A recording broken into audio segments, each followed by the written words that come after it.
안녕하세요. 잠 못 이루는 밤 김현수입니다. 제가 읽어드릴 책은 환타지 없는 여행, 환타 전명훈 여행 에세이입니다.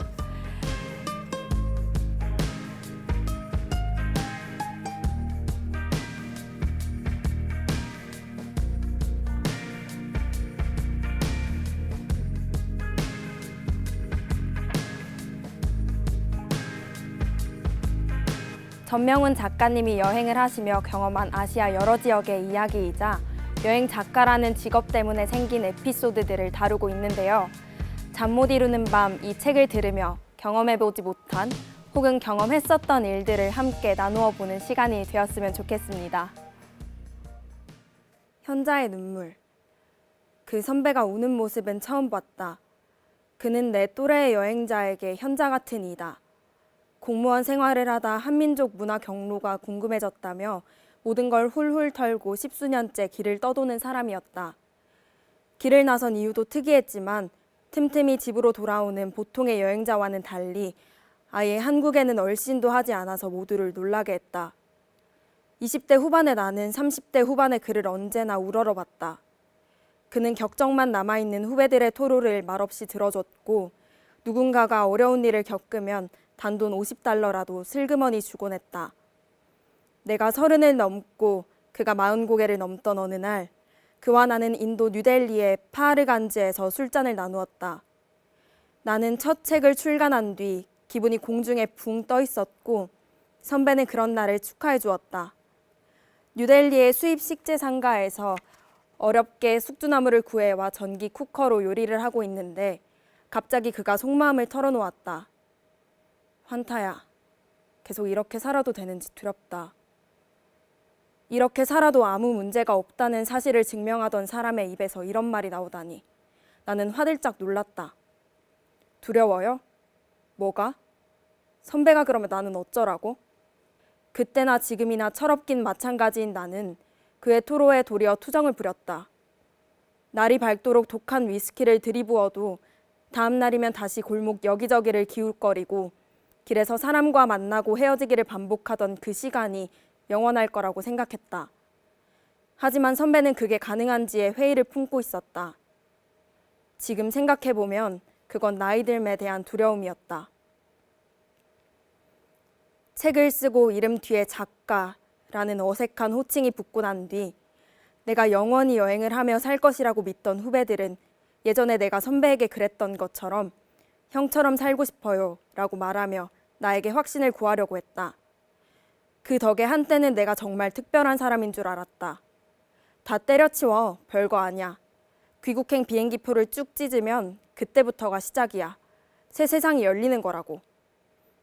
타인의 인생을 책임질 수도 없고 그럴 생각도 전혀 없던 내 말에 사람들은 선선히 비행기표를 찢고 다니던 학교를 그만두었다.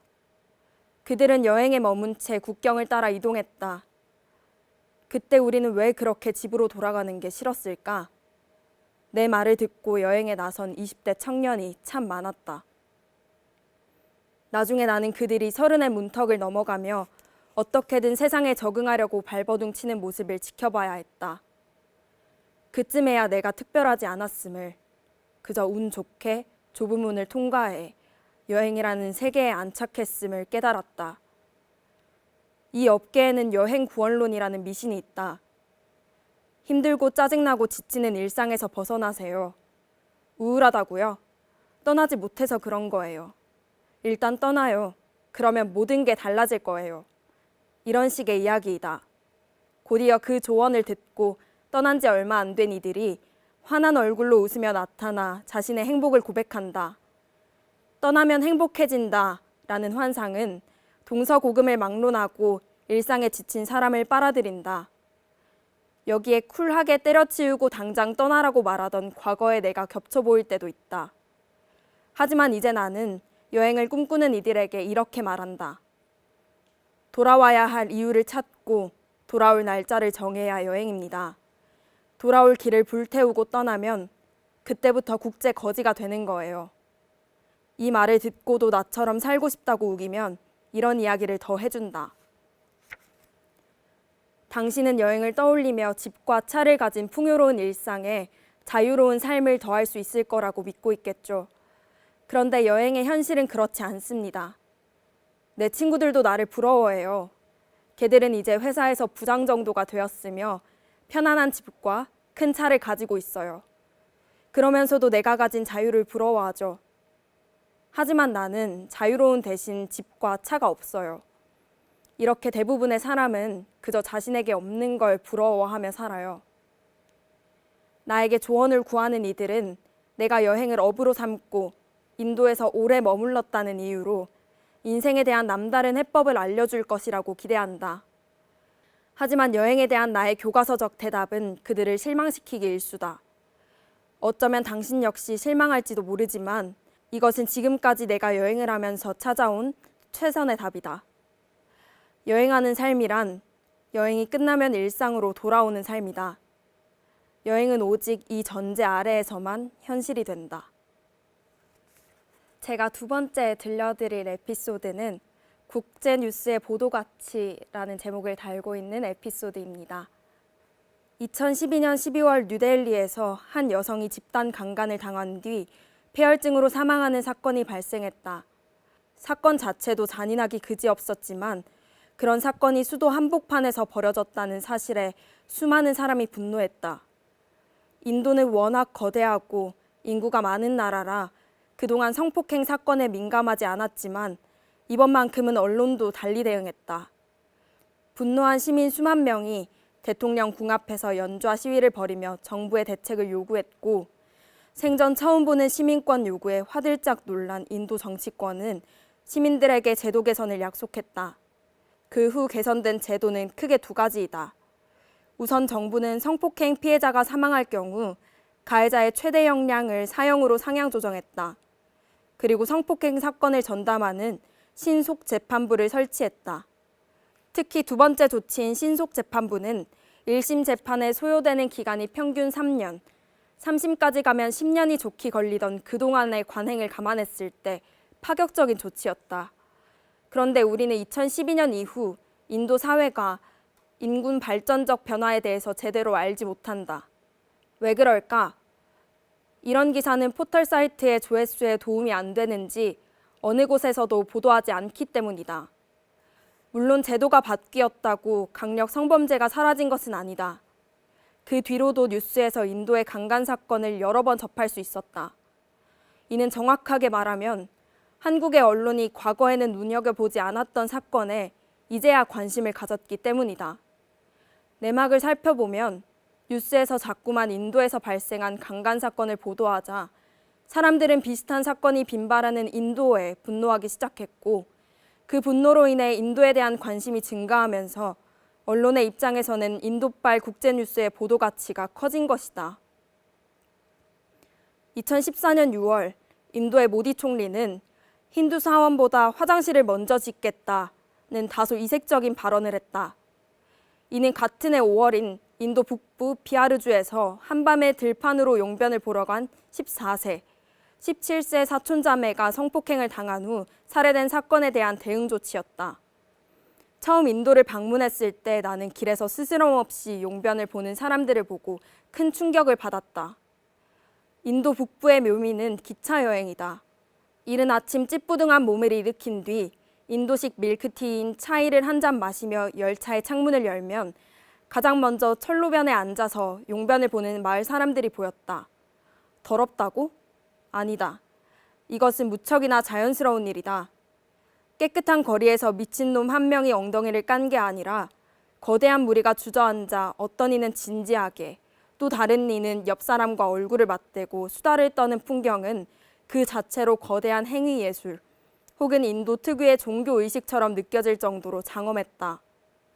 어느 해변 도시에서는 이른 아침마다 마을 주민이 모두 해변으로 나와 볼일을 본다. 그날 낮에 바닷가에 간 나는 깨끗하게 정리된 해변을 발견하고 파도의 힘이 얼마나 위대한지 새삼 깨달았다. 기찻길이나 해변에서 집단 배변을 하는 이유는 사람의 분비물을 더럽다고 믿는 힌두교의 전통과 온갖 변을 한데 모았을 때 발생할 수 있는 위생상의 문제, 아직 미비한 상하수도 시설들이